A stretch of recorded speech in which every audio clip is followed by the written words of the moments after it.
하나님의 말씀을 전합니다. 주님, 이 말씀 하나님께서 친히 우리에게 들려주시는 말씀이 되게 하여 주시옵소서.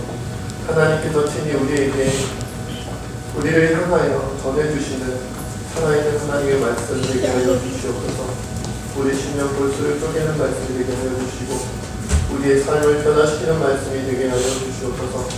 사람의 생각과 뜻과 마음이 전해지는 것이 아니라 하나님의 뜻이, 하나님의 마음이 전해지는 시간 되게 하여 주시옵소서. 성령의 이 모든 것을 충만히 역사하여 주시옵소서. 모든 걸 주님께 맡겼고 감사하며 우리 주 나사렛 예수 그리스도의 이름으로 간절히 기도하옵나이다. 아멘. 얼마 전에 요즘 이단들의 신종 사기 수법이 글로 띄어진 적이 있습니다. 사진으로 찍혔더라고요. 그래서 하나 소개하도록 하겠습니다. 이런 글이 쓰여있는 것을 보면 이단 사이비의 사기 수법이구나 라는 것을 깨닫고 멀리하시면 될 것 같아요. 전봇대에 전단지가 이렇게 붙어 있었는데 이런 글이 실려 있었습니다. 아르바이트 공고, 선교활동, 예비 선교사님을 도와주실 분 찾습니다. 1회당 1시간가량. 알바 내용은 예비 선교사님의 스피치를 듣고 난 후에 일정 양식제 간단히 소감을 기록하면 됩니다. 기간은 최소 10회에서 20회며 자격은 들을 수만 있으면 됩니다. 어렵죠? 들을 수만 있습니다. 특히 관호 안에 이런 내용이 있습니다. 성경에 대한 기본 지식이 있으면 대환영입니다. 시급은 1시간당, 즉 1회당 6,000원이고 듣기만 하면 되는 쉬운 알바, 최고의 알바입니다. 단 최소 10회 이상 참여를 해주셔야 합니다. 자세한 문의는 아래 연락처 문자나 전화 바랍니다. 제가 연락처까지 말씀드리려다가 괜히 연락해보시는 분이 있을까봐 걱정되어서 공일보고로 시작했습니다. 이 이단 사이비가 기존의 성도들을 끌어들이기 위한, 그리고 이제 세상 사람들을 끌어들이기 위한 하나의 방법이랍니다. 시급 6,000원에 꼬시고 있는 10회에서 20회라고 했으니까 한 사람을 이단으로 꼬시기 위해서 최소한 6만원에서 12만원을 투자하겠다는 것. 대단하죠? 우리 성도님들은 원래도 진짜 전도하기 위해서 너무 많은 노력과 애를 쓰시기 때문에 6만원에서 12만원 정도의 아무것도 아니라고 생각하실 것 같아요. 아무튼 요즘 별의별 정말 신종 사기들이 많이 있는데 이제는 이단들도 사기들도 이런 수법을 사용한다는 것이 무서운 세상이다. 무서운 세상. 그런 생각을 하게 됩니다. 또 우리 장로님께서 기도 중에도 말씀해 주셨지만 북한에는 도대체 무슨 생각을 갖고 있는지 잘 모르겠는 그런 이제 모습들을 계속 보여주죠. 요즘 만나면 목사님들끼리 모여도 아니면 다른 분들과 만나도 북한 얘기합니다. 북한 분들끼리. 그래서 열심히 기도해야 되지 않겠냐. 사람이 어찌 이 일을 막을 수 있고 이 일을 조절할 수 있겠냐. 하나님만이 하실 수 있다고 이런 얘기를 많이 합니다. 사순절 넷째 주일을 지나가고 있는데 시대가 이렇게 흉흉한데 말이죠. 안팎으로 흉흉한데 우리가 정말 깨어 기도하지 않으면 안 되겠다. 지난 우리 전도사님께서 나오셔서 말씀해 주셨지만 그저께 금요일날 보니까 우리 아동과의들이 금요기도에 제일 많이 나옵니다. 우리 집사님들, 권사님들 조금 더 분발해 주셔야겠다는 생각이 듭니다. 깨어 기도할 때라는 생각이 듭니다. 열심으로 기도하지 않으면 사단이 우리를 집어삼키려고 노력하고 있다가 올커니 지금 기도하지 않고 잠들어 있구나. 지금 하나님께 나아가지 아니하고 하나님께 마음을 두지 아니하고 다 딴 데에 마음이 가 있구나. 올커니 하고 집어삼키려 할지도 모른다는 것입니다. 오늘 말씀의 본문으로 다시 들어가 보도록 하겠습니다. 예수님께서 종교 지도자들과 자신의 권위에 대해서 이제 말씀 나눴던 것을 우리가 지난주에 살펴봤죠. 그리고 나서 오늘 본문에 기록되어져 있는 한 가지 비유의 말씀을 백성들에게 하셨습니다. 이 비유의 말씀은 공감복음서 모두에 실려 있어요. 공감복음서라면 어디일까요? 마태복음, 마가복음, 누가복음. 세 군데 다 있다. 그것은 결국 어떻다? 중요하다. 3년 말씀드렸던 게 있지는 않습니다. 반복하는 것은 중요하다. 어디나 나오는 것은 다 중요한 내용이라는 거예요. 아주 중요한 내용이라는 거죠. 그러면 도대체 어떤 내용을 의미를 가지고 있길래 이렇게 중요하게 여겨졌는지 한번 살펴보도록 하겠습니다. 소위 악한 농부의 비유라고 이름 붙여진, 별명 지어진 그런 비유인데요. 한 포도원 주인이 있었습니다. 포도원 주인이 있었습니다. 그런데 이 포도원 주인이 아마 포도원을 아주 크게 가지고 있었던 것 같아요. 큰 포도원을 가지고 있었던 것 같습니다. 그래서 농부들에게, 포도원 농부들 몇 사람을 뽑아다가 그 사람들에게 새로 일할 수 있게 하고, 포도원에서 일할 수 있게 하고, 그거 가지고 이제 소출 가지고 먹고 살 수 있게 하고, 멀리 타국에 갔습니다.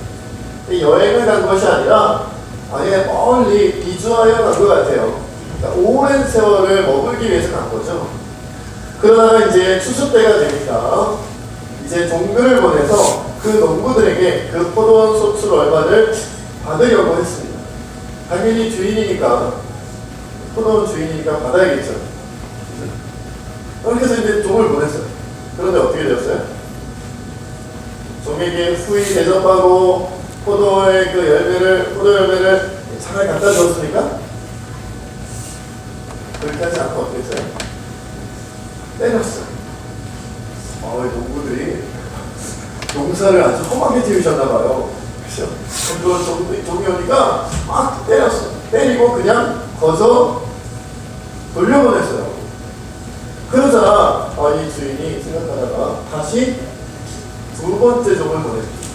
두 번째 종은 또 이 농부들이 어떻게 했을까요? 이제는 때렸을 뿐만 아니라 능력까지 주었다. 점점 심해지고 있는 거예요. 그냥 막 때리고 못살게 굴고 그리고 내쫓았을 뿐만 아니라 이제는 능력하게 아주 그냥 사람들 앞에 구경거리가 되도록 비참한 모습으로 내쫓아버렸어요. 두 번째 사람. 그리고 나서 이번에 또 어떻게 합니까? 포도원 주인이 세 번째 종을 또 보냅니다. 그런데 세 번째 정도 또 때리고 내어 쫓아버렸다. 자, 세 번째 종까지 그렇게 내쫓고 나니까 이제 포도원 주인이 어떤 생각을 했어요? 어떤 생각을 했다고요? 성경에 기록되어져 있지는 않지만은 제가 유추해보기에 이렇게 생각했던 것 같습니다. 야, 내가 종들을 보내니까 이 농부들이 심각하게 받아들이질 않는구나. 진지하게 받아들이질 않는구나.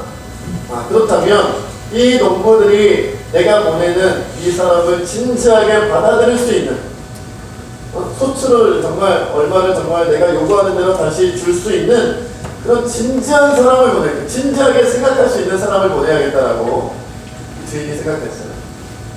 또 누구를 보냅니까? 아들을 보냅니다. 아들도 그냥 아들이 아니죠. 어떤 아들이에요?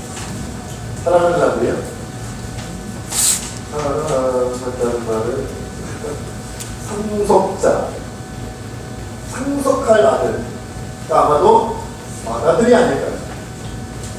아들이 한 명인지 여러 명인지는 기록되어져 있지 않지만 그래서 알지 못하지만 분명한 것은 제일 중요한 아들을 보낸 거예요. 여러 아들이 있다 할지라도 그 중에 제일 중요한 아들. 만약 아들이 한 명밖에 없다면 그 한 명밖에 없는 아들. 어쨌든 그 아버지, 그 포도원 주인에게 있어서는 가장 소중한 아들을 보낸 거예요.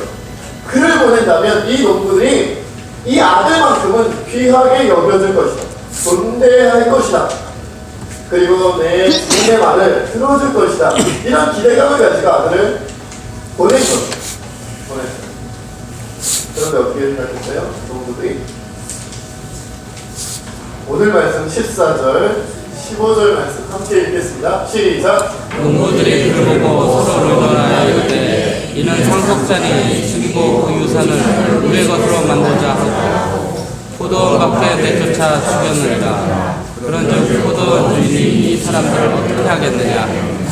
그렇죠. 여러분 종이 3명이 왔잖아요. 첫 번째 정도 때리고 넘어 쫓아내고 두 번째 정도 때리고 능력하고 쫓아내고 세 번째 정도 때리고 능력하고 쫓아내었는데 이제는 아예 상속자인 아들이 오니까 그가 상속자란 말이에요. 무엇을 상속하겠어요? 포도원 상속하겠죠.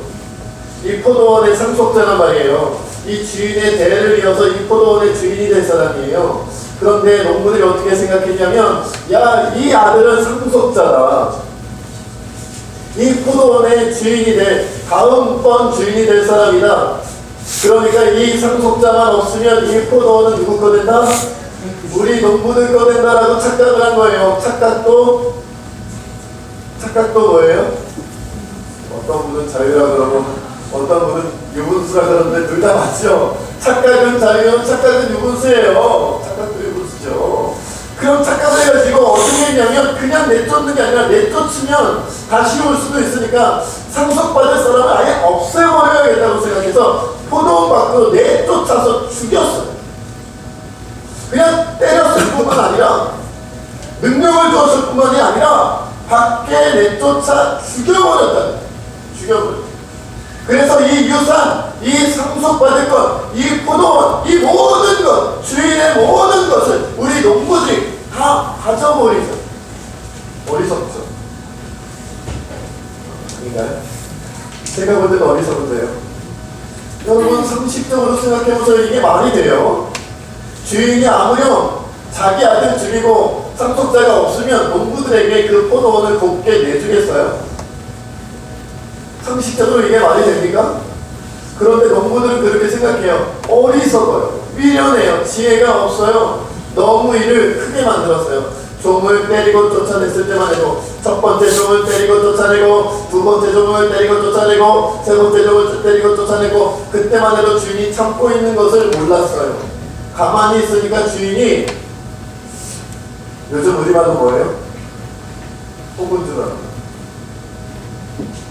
바본 줄 알았나 봐요. 첫 번째 종 때리고 쫓아냈는데도 아무 소리 안 해. 그냥 두 번째 종 보내. 두 번째 종 때리고 쫓아냈는데 아무 소리 안 해. 그냥 세 번째 종 보내. 세 번째 종 때리고 쫓아냈는데도 아무 소리 안 해. 그냥 아들 보내. 그러니까 이 아들만 없으면 주인이 엉엉엉엉 울면서 그래 너희 포도원 다 가져. 이런 초등학생 같은 생각을 했던 것 같아요. 그럴 줄 알았던 모양이에요. 아들도 없으니 너희가 다 가져. 이렇게 할 줄 알았던 모양이에요. 우리가 보기에는 전혀 상식 밖인데 그렇게 생각을 했단 말이에요. 그렇게 생각을 하고 그만 그를 죽여버렸어요. 내쫓고 죽여버렸어요. 완전히 없애버렸어요. 작게 끝날 수 있는 일, 작게 해결할 수 있는 일, 그 일을 너무 크게 만들어버렸다는 거예요. 그래서 어떻게 되었어요? 그렇게 해서 어떻게 되었나요? 그렇게 돼서 그 다음은 어떻게 되었나요? 주인이 진멸하는 사태. 농부들 다 진멸하고 다른 사람에게 이 포도원을 맡기는 사태가 벌어지게 됩니다.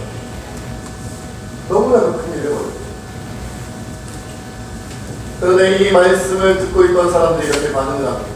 오늘 16절 말씀도 함께 읽겠습니다. 시작! 그 농부들을 진멸하고 포도는 다른 사람에게 주자 하시니 사람들이 듣고 이르되 그렇게 되지 말지어다.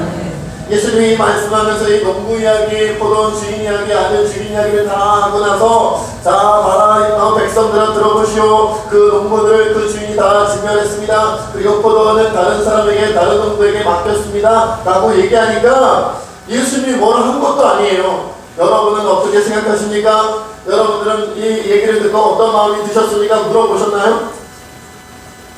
안 물어보셨어요. 그냥 이러이러해서 얘기가 이렇게 진행돼서 이렇게 마무리됐습니다. 옛날 얘기하듯이 쭉 얘기를 해주니까 이 말을 듣고 있던 이 백성들, 이 이야기를 듣고 있던 사람들이 한결같이 뭐라 그러냐면 그렇게 되면 안 됩니다. 그렇게 되지 말아야죠. 그러면 안 됩니다. 이렇게 다 똑같이 반응을 했다는 거예요.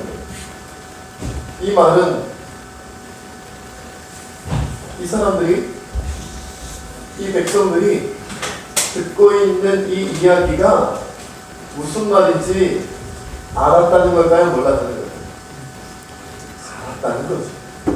딱 들어보니까 예수님 지금 누구들이라고 하는 얘기인지 다 알겠어요. 누구를 비유해서 하신 말씀인지 다 알겠어요. 백성들이 다 눈치챌 만한 내용이었다는 거예요. 그러니까 예수님의 이 악한 농부 비유 이야기는 백성들도 아주 크게 100% 공감할 만한 얘기였어요. 그러니까 알겠네. 여러분 누군지 한번 맞춰보십시오. 새직교회 내에서 가장 잘생긴 사람입니다. 키는 177쯤 되고요. 몸무게는 한 2, 3kg에서 왔다 갔다 합니다. 펀치라고 나이는 이제 갓 20대? 그죠? 목소리도 카랑카랑하니 아주 멋지고 동작 하나도 멋있고 걸음걸이도 바르고 그죠? 힘있고 누구겠습니까? 설명한 게 누굴까요? 역시 우리 김정자 권사님이 제일 영성이 깊으셔요. 저희들 어떻게 하셨어요? 설명을 딱 들으니까 아시겠죠? 아, 저것은 이양수 목사님 얘기구나, 그죠? 우리 교회에서 제일 번치라고 잘생긴 사람이 누구겠어요? 물론 우리 원로 목사님 계십니다만 제가 넘버 2죠, 넘버 2. 우리 목사님 10년만 더 젊으셨으면 여러분 설명을 딱 듣고 나니까 에이 그 누구 얘기인지 알겠어요. 예수님 그런 일은 일어나면 안 되겠네요. 절대 안 돼요. 절대 안 돼요. 그런 일이 일어나면 안 돼요. 그렇게 되지 말아지어다. 말도 이상하게요. 그렇게 되지 말아지이다. 그러면 안 됩니다. 누구나 다 공감하는 얘기예요. 도대체 무슨 말이길래 무슨 내용이길래 그렇게 공감했을까요? 딱 들으니까 알았는데 포도원 주인은 누구다? 하나님이시다. 딱 들으니까 에이 포도원 주인 하나님이네. 그러면 악한 농부는 누구다? 악한 농부.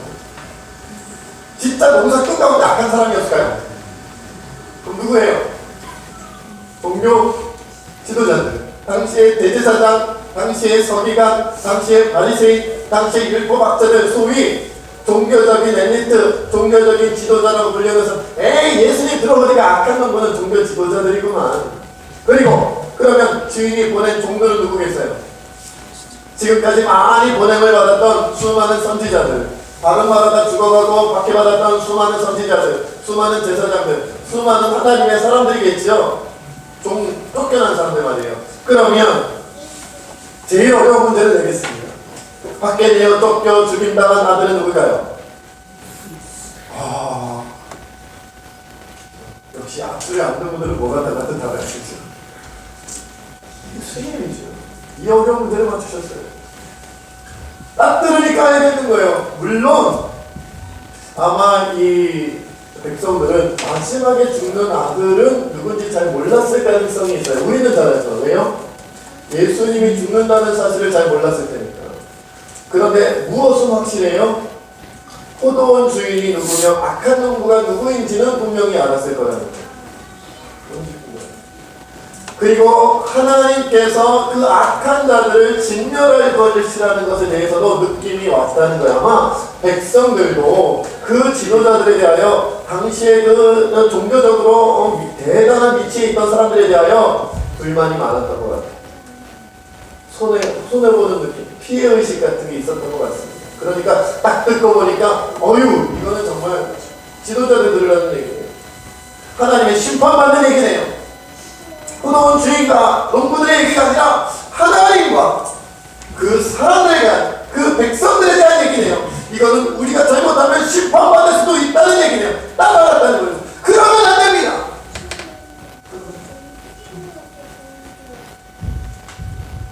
백성들은 이 비유의 말씀을 듣고 하나님의 진멸시키는 심판이 두려워서 그런 일이 일어나면 안 된다고 말합니다. 그런데 예수님께서는 시편 118편 22절 말씀을 인용해서 다음과 같이 또 말씀하셨어요.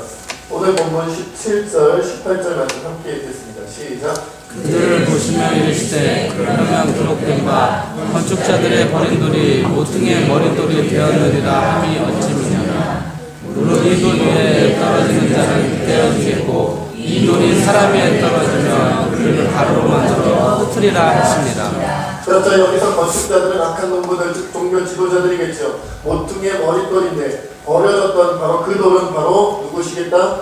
예수님이시겠죠. 예수님이 버려졌다는 거예요. 그런데 버려졌던 그 돌이 다시 모퉁이의 머릿돌이 되었다는 거예요. 그러니까 종교 지도자들에 의해서 예수님이 버림받고 외면당하고 쫓겨나고 죽임을 당하였지만 결국 그 쫓겨났던 죽임당했던 예수님이 구원의 머릿돌이 되었다는 거예요. 하나님 역사의 머릿돌이 되었다는 거예요. 이제 곧 그렇게 될 거라는 것을 암시하는 표현이었어요. 여러분, 예수님 이전에 미리 보내어졌던 수많은 하나님의 사람들, 다른 소리에 있던 사람들이 있는데 이제는 그들을 박해고 죽였던 자들이 곧 하나님의 아들 메시아 구주 예수 그리스도까지도 죽이게 될 것을 말씀하신 거예요. 그러나 예수님은 우리가 아는 것처럼 버려지신 것도 아니고 죽임당한 것도 아니고 그 버려짐과 그 죽음을 이기고 다시 어떻게 하셨어요? 부활하시어 승리하셨어요. 이 얘기를 미리 알려주신 거죠. 하지만 여기서 우리는 조금 의문점이 들지요. 뭐가 듭니까? 예수님은 자기를 거역한 자들을 심판하러 오셨었던 것일까요? 무섭잖아요. 건축자들 버린 돌이 모퉁이 머리 돌이 되었느냐 함이 어찌미냐. 무릇 이 돌 위에 떨어지는 자는 깨어지겠고 이 돌이 사람 위에 떨어지는 그를 가루로 만들어드리라. 이 돌이 누구겠어요? 예수님이죠. 예수님이라는 돌 위에 떨어진 자는 깨어져 버릴 것이다. 대야마야 그 돌이 예수님 위에 떨어진 자는 깨어질 것이고, 그리고 이 돌이 만약 그를 거역하는 사람을 위해 떨어지면 그를 완전히 가루로 만들어버려서 나중에 흩어버리겠다. 먼지처럼 황사처럼 모래바람처럼 다 흩어버리겠다. 이렇게 말씀해 주셨는데, 예수님이 자기가 오시고 났는데, 예수님이 이 땅에 굿으로 왔는데 받아들이지 않는 자들을 가루로 만들어버리려고 오셨나요? 그들을 깨버리려고 오셨나요? 그러면 이 말씀은, 이 무시무시한 말씀, 심지어 악한 놈들을 진멸해버리겠다는 이 말씀, 이거 우리가 어떻게 받아들여야 되겠다? 장미들은 죽어, 이런 말씀. 여러분, 우리가 이 비유의 말씀에서 분명히 기억해야 할 점이 있어요. 그것은 예수님을 아직 구주로 믿지 못하는 불신자가 악한 놈으로 표현된 것이 아니다라는 사실입니다. 예수 믿지 않는 자, 예수님을 구주로 영접하지 않은 자가 악한 놈들하고 표현된 것이 아니에요. 그러면 여기서 말하는 악한 놈들은 누구예요? 아까도 앞에서 살펴봤던 것처럼 당시의 종교 지도자들.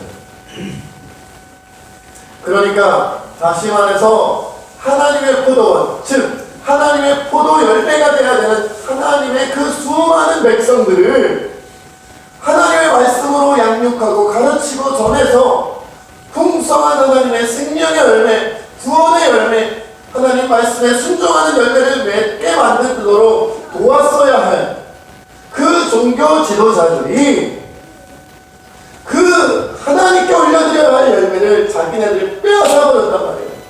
백성들을 빼앗아 버렸어요. 그들의 마음을 빼앗아 버렸어요. 그들이 하나님께 나아가지 못하도록, 백성들이, 성도들이 하나님께 나아가지 못하도록 종교 지도자들이, 오늘날로 치면 목사와 같은 자들이, 장로님과 같은 자들이 백성들, 성도들의 마음을 자기들에게로 뺏어왔단 말이에요. 자기에게. 하나님과 성도를 연결시킨 게 아니라 하나님께 가야 할 사람을 뺏어와서 목사의 사람, 장로의 사람, 권사의 사람, 내 사람으로 만들려고 했다는 거예요. 그를 심판하는 거예요. 그것을 심판하는 거예요. 그건 용서가 안 되는 거예요. 믿지 않는 자는 끝까지 예수님이 쫓아가서 그를 구원해보려고, 회개시켜보려고 난리를 치고 애를 쓰시고 못 박히시고 가시간 몇 주간을 쓰시고 말이죠. 창에 허리에 창을 꽂히시기까지, 물과 다 쏟아내시기까지 믿지 않는 자 구원하기 위하여 애쓰지만, 이미 하나님을 안다고 하면서, 하나님을 믿는다고 하면서 그의 입술로 복음을 증거하고 예수 그리스도를 전해야 되고, 하나님의 말씀 가운데 그들을 양육하고 가르치고 세워나가야 할 그 사람들이 타락하여 하나님에게서 멀어지게 만들면 그건 용서할 수가 없어요.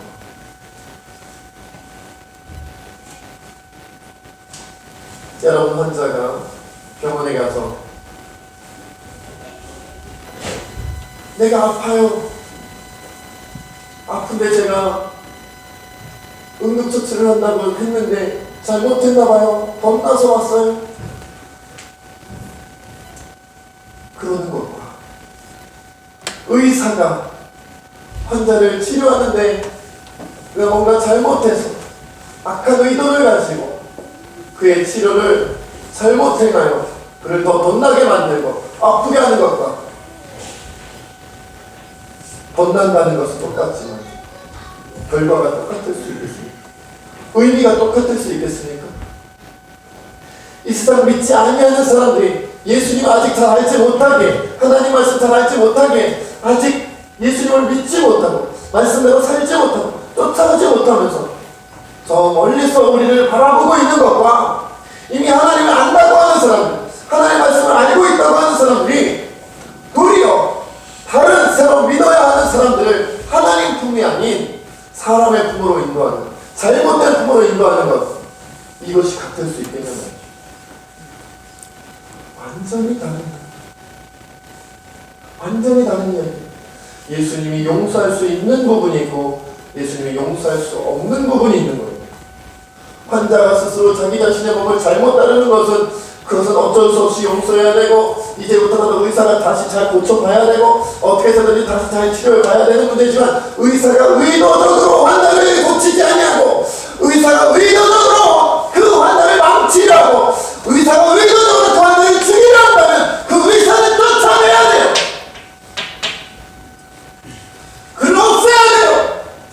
그런 의사는 진멸해야 되는 거예요. 그렇지 않겠습니까?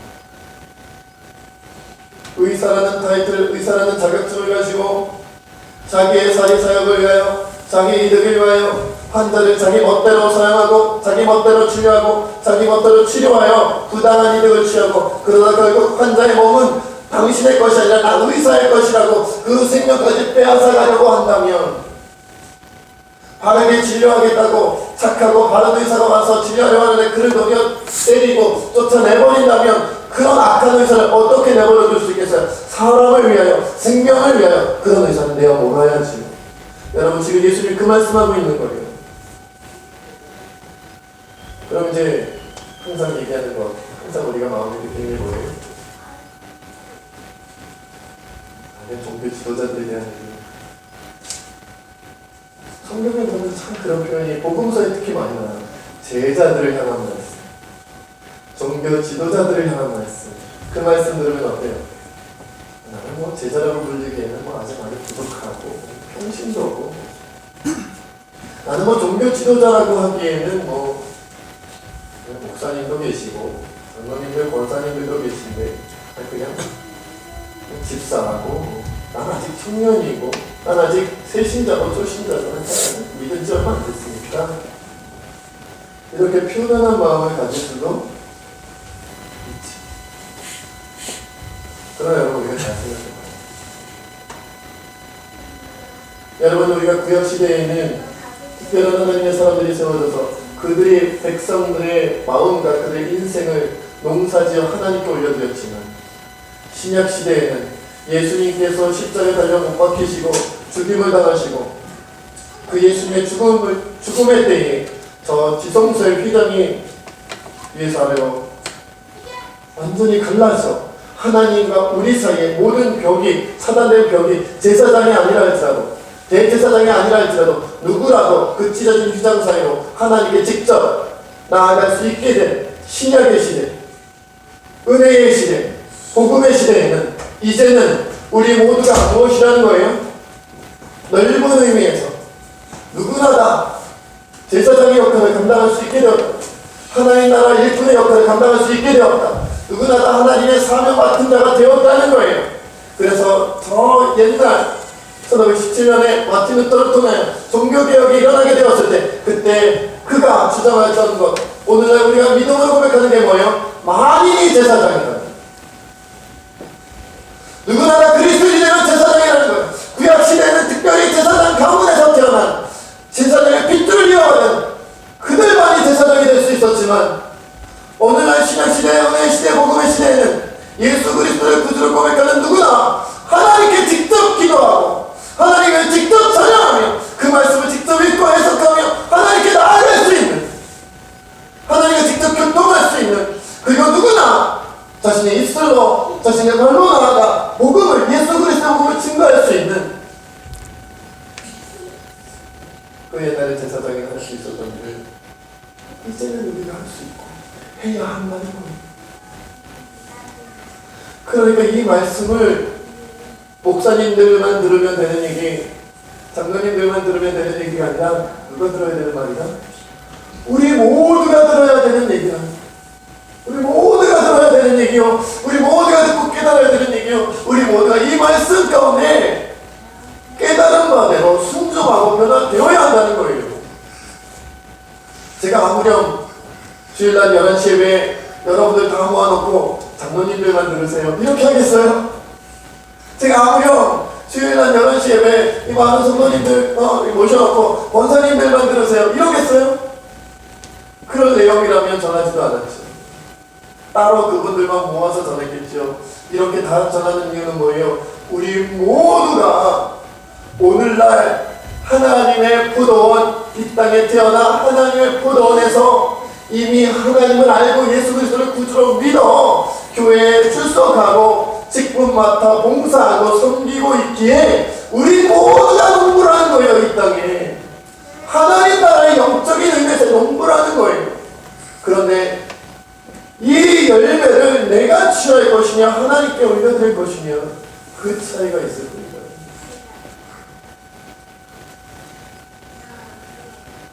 그 열매는 생명의 열매, 그 열매는 영혼의 열매라는 거예요. 포도 한 송이 한 송이가 별거 아닌 것 같지만 그게 생명이다. 생명이다.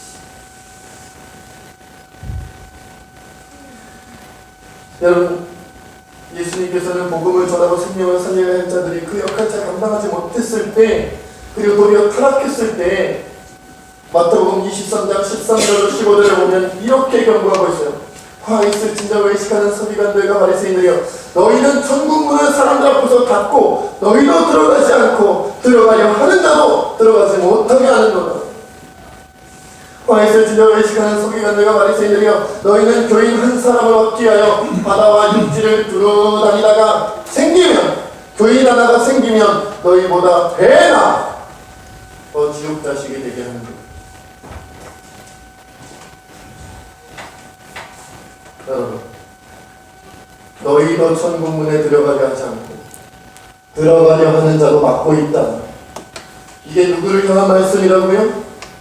먼저 믿었다고 고백하는, 먼저 신앙생활한다는 우리인데, 우리가 바르게 신앙생활하지 아니하고, 우리가 바르게 말씀을 증거해주지 아니하고, 바르게 전하지 아니하고, 우리가 하고 싶은 대로, 내가 하고 싶은 대로 믿고, 내가 하고 싶은 대로 신앙생활하고, 그렇게 보여주고 전해주는 바로 우리에게 하는 말씀이라는 말이에요. 너희도 천국에 들어가지 않으면서 들어가려 하는 자도 막고 있구나.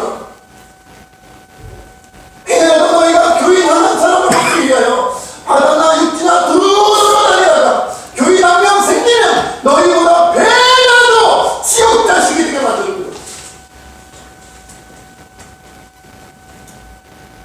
여러분,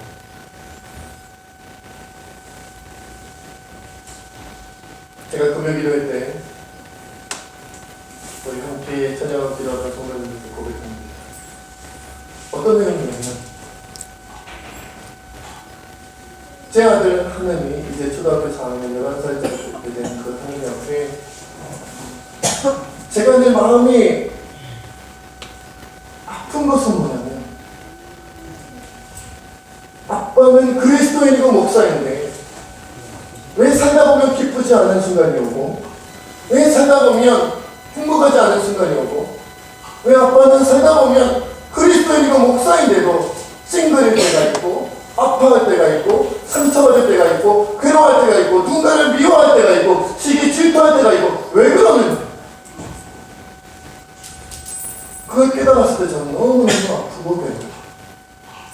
도대체 아빠를 보고 신앙생활을 배우는 저 11살짜리, 아니 태어나면서부터 아빠를 보고 신앙생활을 배우고, 목사가 무엇인지 배우고, 그리스도인이 뭔지를 배우고, 교회가 무엇인지를 배우는 저 아이의 눈에 비치기에, 저 아이의 눈으로 확인하고 그 마음에 익힌 그리스도인의 모습은 뭘까?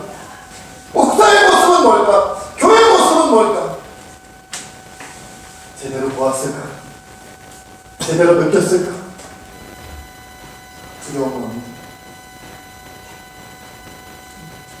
요즘은 애가 좀 컸다고 20대라고 가끔 제가 힘들어할 때는 옵니다. 제가 혼자 앉아있으면 와가시고 아빠 힘내. 벌써 10대예요. 아빠 힘내. 기도해 줄게. 제가 기도를 해줘야 되는데 누가 누구를 위해서 기도해주는 줄 알아요. 왜? 어린아이의 눈으로 볼 때에도 아빠의 지금 괴로움은 그리스도인답지 못한 거예요. 어린아이의 눈으로 보기에도 아빠의 지금 흔들리고 있는 모습은 목사답지 못한 거예요. 어린아이의 눈으로 보기에도 지금 아빠가 저렇게 이런 문제 저런 문제 때문에 이리 흔들리고 저리 흔들리는 걸 보니까 저런 모습은 하나님을 믿는 사람의 모습이 아니라는 거예요. 성경과 생각이 뽑혀서야 오늘날 우리라는 거예요. 우리가 하나님의 믿음 가운데 들어가지 않으면서 우리의 자녀들이 우리의 이웃들이 하나님께 들어오려 때 믿음으로 들어오려 때 우리가 들어가지 않으면서 그들도 믿음으로 들어오는 우리가 막는 거예요. 믿어봤자 슬퍼. 예수님 믿어봤자 아파. 예수님 믿어봤자 상처받아. 예수님 믿는다고 세상이 잘 될 것 같아. 예수님 믿는다고 뭐 행복할 것 같아. 안 되니까 너도 믿지 말라고 말은 하지 않지만 모습으로 보여주는 거예요. 삶으로 보여주는 거예요. 그러니 우리 자녀들이 우리 이웃들이 행여나 우리 보고 예수님 믿겠어요. 예수님 믿어도 저렇게 눈물 나고 예수님 믿어도 저렇게 괴로워하고 예수님 믿어도 저렇게 상처받고 예수님 믿어도 저렇게 아파하고 그런데 어떻게 예수님 믿겠냐고요? 누가 믿겠냐고요? 그런 하나님, 그런 예수님 난 안 믿어. 예수님을 안 믿어도 물질 없으면 아프고 예수님을 믿어도 물질 없으면 아프고 예수님을 안 믿어도 건강이 나쁘면 아프고 예수님을 믿어도 건강이 나쁘면 아프고 그러면 왜 믿어요 도대체? 뭘 믿는다는 겁니까? 예수님 믿는다는 것이 무엇이냐고요? 우리가 천국문에 들어오겠다고 교회 문으로 들어오겠다고 들어오고 있는 우리 어린 자녀들 우리 이웃들을 우리가 막는 거예요. 믿어봤자 세상 사는 비슷합니다. 누가 들어오겠냐. 그러다가 그 사람이 그럼에도 불구하고 우리 자녀들이 그럼에도 불구하고 우리 이웃들이 꾸역꾸역 교회 문을 비집고 들어와서 교인이라고 성도라고 이 자리에 앉아있으면 우리가 그렇다는 것처럼 배나 더 지옥자식이 되게 만든다는 거예요. 기도 너무 열심히 하지 마세요. 기도한다고 될 것 같으세요? 지금 기도할 때니까 세상에서 뛰어다닐 때지요. 우리가 그렇게 가르친다. 말씀을 듣고 말씀을 읽고 말씀을 묵상하고 말씀대로 살아갈 때입니까? 지금 세상이 어느 때인데 이리 뛰어다니고 저리 뛰어다니면서 바쁘게 일하세요. 바쁘게 움직이세요. 교회 갈 시간이 어디 있어요? 예배 드릴 시간이 어디 있어요? 기도할 시간이 어디 있어요? 우리가 배나 더 지옥 자식이 만든다는 거죠.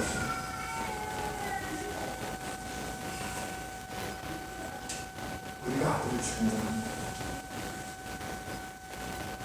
내 마음으로 내가 원하는 대로 신앙생활하고 싶어서 아들을 죽인 자 악한 농부가 그 옛날 예수님 시대의 바리새인 대제사장 율법학자가 아니라 바로 우리 멋대로 우리 마음대로 신앙생활하고 싶은 바로 우리가 아들을 죽인다라는 거예요. 종들을 내어 쫓은 자가 우리라는 거예요. 그 누군가가 목사님이 아니면 장로님이 권사님이 어떤 집사님이 어떤 성도님이 하나님의 말씀을 듣고 내가 깨달은 대로 보니 그렇게 사시면 안 됩니다라고 누가 얘기하면 쫓아내는 거예요. 내 멋대로 신앙생활 할 거니까 말하지 마시오. 그 누군가가 깨달은 기도하는 마음으로 권면하여 아름다운 말을 전해주면 당신의 말은 듣기 싫어요. 내가 원하는 대로 살다가 내가 알아서 할 테니 걱정하지 마시오. 걱정하지 마시오. 그러니 오늘 말씀의 평행복민인 마태복음 21장 40절 41절에 이렇게 말하고 있어요. 그러면 포도원 주인이 올 때 그 농부들 어떻게 하겠느냐. 그들이 말하되 그 악한 자들을 진멸하고 포도원은 제때의 열매를 바칠 만한 다른 농부들에게 새로 줄지니라. 만약 우리가 이 일을 감당하지 않는다면 하나님 나라의 일을 감당하지 않는다면 하나님 원하시는 일을 감당하지 않는다면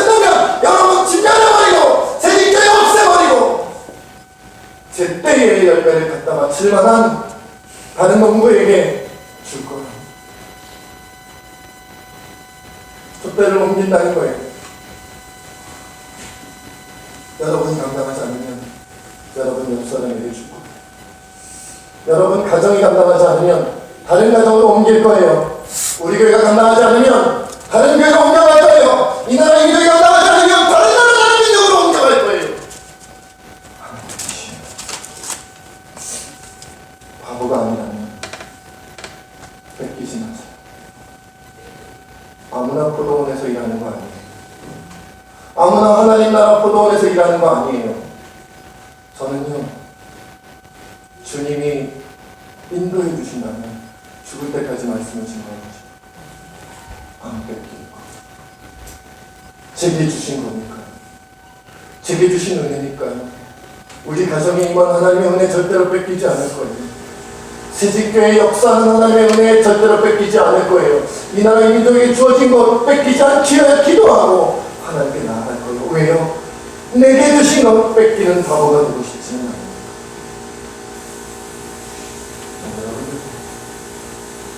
하나님께서 여러분에게 주시는 여러분 가정에 주시는 은혜, 우리 교회에 주시는 은혜 뺏기지 않아요.